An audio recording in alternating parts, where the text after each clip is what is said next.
तूने पानी में जोत जलाई रे, तेरे जय हो ज्वाला माई रे। तूने पानी में जोत जलाई रे, तेरे जय हो ज्वाला माई रे। जय माता दी। दोस्तों, आज हम जानेंगे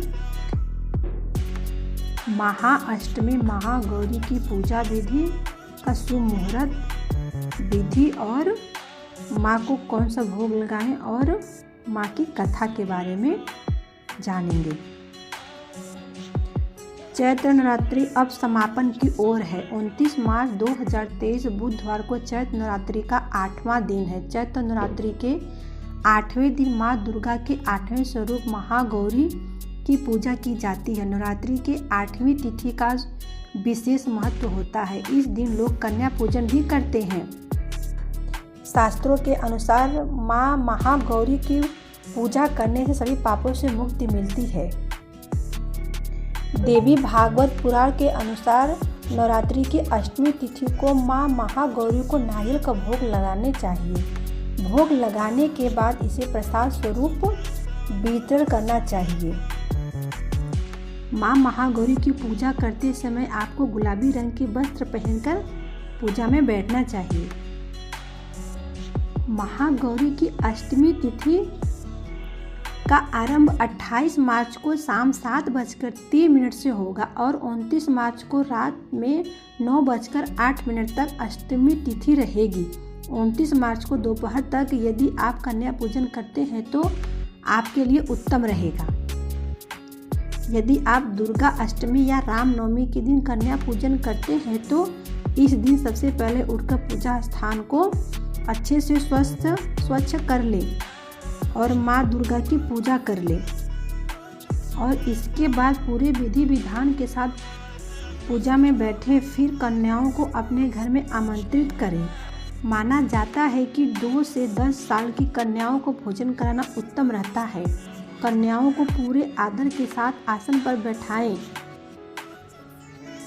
और साफ जल से उनके पैर साफ करें और उनकी आरती उतारें। इसके बाद उन्हें पूरी, हलवे और चने का भोजन दें। कन्याओं को भोजन खत्म होने के बाद सभी कन्याओं को दक्षिणा देकर उनके पैर छूकर उनका आशीर्वाद लें और उसके बाद उन्हें विदा करने के बाद अपना व्रत खोलें।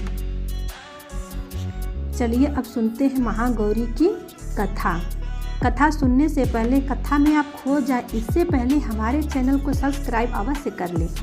पौराणिक कथा के अनुसार नवरात्र अब अपने अंतिम पड़ाव पर पहुंच चुका है। आज माँ दुर्गा के 8वें स्वरूप आदि शक्ति महागौरी की पूजा की जाती है।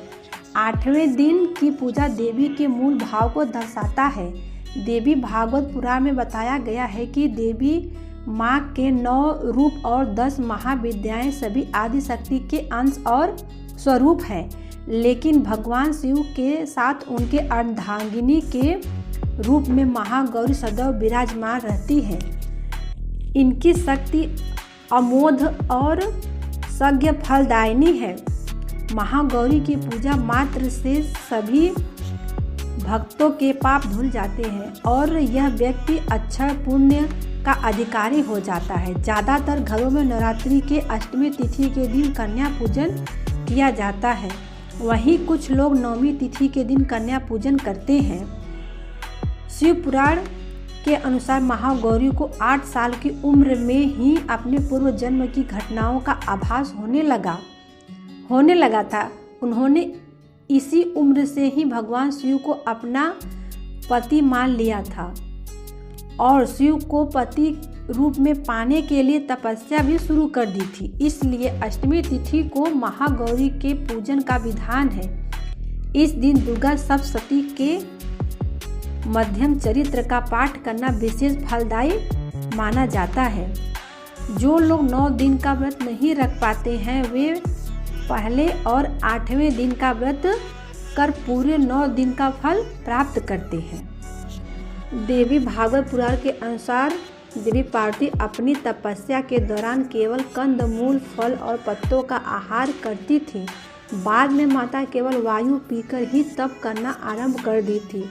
तपस्या से माता पार्वती को महान गौरव प्राप्त हुआ है और इससे उनका नाम महागौरी पड़ा। माता की तपस्या से प्रसन्न होकर भगवान शिव ने उनको गंगा में स्नान करने के लिए कहा। जिस समय माता पार्वती गंगा में स्नान करने गई तब देवी का एक स्वरूप श्याम वर्ण के साथ प्रकट हुई जो कौशिकी कहलाई, और एक स्वरूप उज्ज्वल चंद्र के समान प्रकट हुआ जो महागौरी कहलाई।